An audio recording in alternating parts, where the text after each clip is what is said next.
पुणी बंडा युवती को प्रतारणा अभियोग बंडा नाबालिका अश्लील एमएमएस घटना पुणी जड़े बंडा युवती को विवाहर प्रलोभन देखाई शारीरिक निर्यातना दि जाउथिबा अभियोग होईछि। आ एभली अभियोग आसीछि गोटे होटेल मालिकक नारे।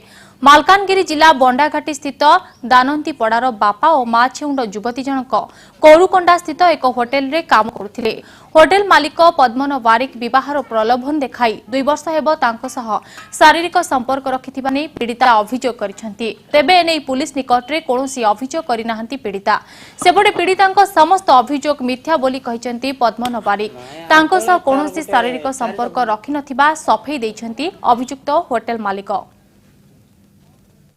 खराब व्यवहार करुँच संध्या बेले सकाल बेले खराब व्यवहार करते छुड़ी पिंधाई ना सिंदूर लगे ना मुझे मत 3 वर्ष 4 वर्ष हो गले मोर बयस हो गले के पसारे ना मोर माँ बापा ना शाड़ी देवे मु कौटी जी बोलिकिना मु भाविकिना एवं थाना केस ये केसटा मुझे करनी ये कोर्ट मैरेज करने मु चेष्टा मो घर रही कम करुँच मो घर रहू मना ना भी कहूनी तोड़ी दौनी तू जा बोली कहूनी मो घर रही रहू तार कहीं ना रहू शारीरिक संपर्क रखिंट रखिनी झीटा कह रखी सी कह मोर किसी कहबार ना ना सर मु बाहर मोर 2टा झी अच्छा सी आसी रहा पर जब कह कौन कहबार अच्छे।